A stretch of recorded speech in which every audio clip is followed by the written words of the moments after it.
El Consejo Sudcaliforniano de Ciencia y Tecnología COSIT, a través del Consejo Nacional de Ciencia y Tecnología CONACYT, dentro del programa Apropiación Social de la Ciencia, la Tecnología y la Innovación, presentó la conferencia Fuerzas Naturales, ¿cómo vemos el universo?, el pasado 8 de marzo de 2017 en la sala audiovisual del Instituto Tecnológico Superior de Ciudad Constitución. La conferencia estuvo a cargo del doctor Edward de la Cruz Burelo, quien actualmente es uno de los físicos mexicanos más destacados a nivel internacional por su participación en el descubrimiento del bosón de Higgs, considerado uno de los hallazgos científicos más importantes de los últimos tiempos.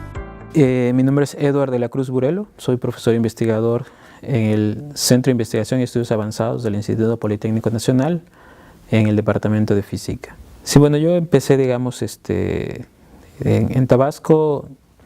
Decidí estudiar ciencias y en la parte científica, bueno, estaba física, matemáticas, química, un poco de computación. Pero bueno, una de las carreras, digamos, que estaban en auge en aquel momento, pues era física. Yo tenía cierta facilidad para las matemáticas y la física. Y bueno, la física combinaba matemáticas y alguna ciencia, en este caso física, ¿no?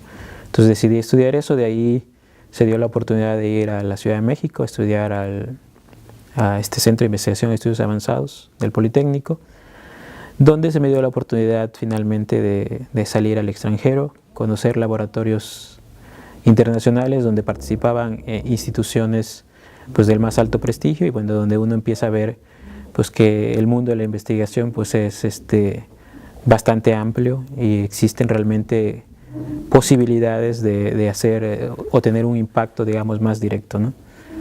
Y entonces fue así como pues me inmiscuí, digamos, en este tipo de mundo de la investigación. Y bueno, ya poco a poco, bueno, en lo que hice una maestría, un doctorado, empecé a trabajar. Finalmente, años después, regresé a México, a la Ciudad de México, a la institución donde yo me preparé al principio, al CIMBESTAB, ya como profesor. Y ya para tener ahora sí mis propios estudiantes, para tener un equipo de trabajo y demás. Y poco a poco, bueno, seguí en la parte de hacer investigación y luego últimamente, además de la investigación que hago en física, bueno, tratar de aplicarlo pues más a problemas sociales también, ¿no? Bueno, lo que he aprendido a lo largo de los años y de participar en experimentos con gente de diferentes lugares del mundo es que en inteligencia estamos prácticamente igual, o sea, no es una cuestión más de disciplina y de trabajo. O sea, hay gente que trabaja muchísimo, que está acostumbrado a pasar largas horas o jornadas de trabajo, a tomar realmente las cosas con mucha seriedad y demás. Y yo creo que esa es la única limitante. Actualmente, pues, en las universidades llevamos los mismos libros en la mayoría de las veces. Entonces, podemos aprender con o sin profesores, podemos aprender exactamente lo mismo porque es lo que está ahí. Pero y luego la experiencia y la aplicación de las cosas, pues ya depende de nosotros, ¿no? Y en ese sentido sí, creo yo que nunca vi una limitante como tal el haber realizado estudios en escuelas públicas, realmente. Yo creo que esa es una de las ventajas en México, el hecho de que tengamos la oportunidad de hacer hasta posgrados, donde pues no nos cuesta más que realmente pues, una pequeña inversión a veces y demás. Pero en otros lados del mundo pues sí es muy costoso, ¿no? Y a veces no es tan fácil de hacer. En México no, en México tenemos muchas oportunidades en ese sentido. Pero sí requiere mucho trabajo, mucho esfuerzo, a veces sacrificios, o sea, a veces tienes que moverte de ciudad, dejar a tu familia,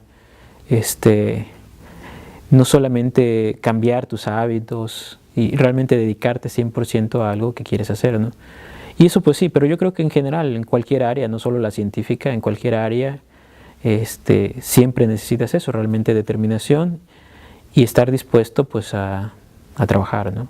Cuando uno va formando pues ciertos lazos de trabajo, o sea, me refiero como en todos los trabajos, pues uno tiene los compañeros, los amigos, gente con la que no puede realmente trabajar y demás. Y la parte cultural sí juega un papel importante en eso, ¿no? O sea, hay gente que, bueno, culturas muy parecidas pues nos permiten interaccionar más. O sea, a veces es más fácil entender a la gente porque culturalmente somos muy parecidos, ¿no? Italianos y mexicanos, por ejemplo, tenemos cierto parecido en la cultura, entonces a veces era más fácil interaccionar con italianos que interaccionar con franceses o alemanes a veces, ¿no? Pero hay gente, por ejemplo, que los alemanes son mucho más abiertos en ciertas cosas, entonces también era más fácil interaccionar, aunque para el mexicano un ratito puede ser 1 hora, 2 horas, para ellos no existe el ratito, para ellos es esta hora, ¿no? Y entonces uno tiene que aprender también que eso es una parte cultural y hay que respetarla, ¿no?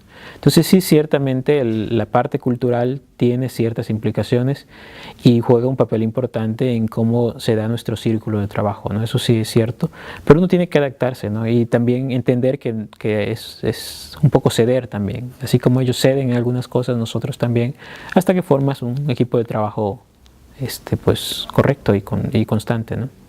Bueno, yo siempre he dicho que uno tiene que entender que, bueno, tenemos ciertas cualidades y lo mejor que pueden hacer es realmente explotar esas cualidades al máximo.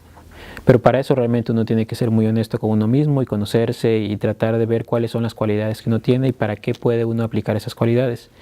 Si uno puede escoger una carrera, no necesariamente científica, pero ojalá y científica, que nos permita explotar esas cualidades, seguro que vamos a ser mejores que si estuviéramos haciendo otra cosa, ¿no? Y eso realmente, todos los trabajos, todas las carreras, pues requieren realmente una dedicación, pero no son imposibles. O sea, yo creo que uno tiene que entender que son metas que uno se pone en la vida, que uno tiene que trabajar para crear las oportunidades, y cuando las oportunidades se presentan, pues tomarlas. Sin miedo a nada. Lo peor que puede pasar es que no funcione y se regresa uno a casa, no pasa nada. Pero sí es posible, creo yo, si uno toma esas oportunidades es posible realmente avanzar y llegar a lugares donde uno jamás pensó que podía llegar. Y no hay que tener miedo a eso realmente. O sea, uno creo que no se da cuenta que en casa, en la escuela y demás, pues uno está siendo preparado para la vida, ¿no? Y entonces, pues lo único que hay que hacer es, pues si ya me estoy preparando para la vida, pues tomar la decisión de ir y vivirla, ¿no? Hay mucha gente que tiene pues una carrera increíble o ha escrito libros o tiene, digamos, ha dejado una marca, digamos, por lo que ha hecho, ¿no? Pero entonces te das cuenta que son personas, o sea, que tienen defectos, que tienen virtudes, pero que en general son como nosotros mismos, ¿no? Y que puedes platicar con ellos, puedes hablar con ellos, puedes bromear con ellos.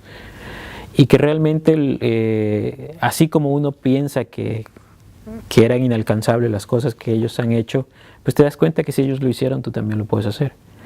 Y realmente no hay mucha diferencia, o sea, hay gente, muchas de esas personas que han logrado ese tipo de cosas son gente que ha alcanzado una madurez bastante amplia que te permite ver que son personas, pues no diría humildes, pero sí con los pies sobre la tierra, ¿no? Y el impacto que pueda tener es precisamente eso, el entender uno mismo que no hay metas inalcanzables, sino realmente trabajo que hay que hacer constante para poder alcanzar esas metas, ¿no? Y compromiso sobre todo de trabajar para poder alcanzarlas, ¿no?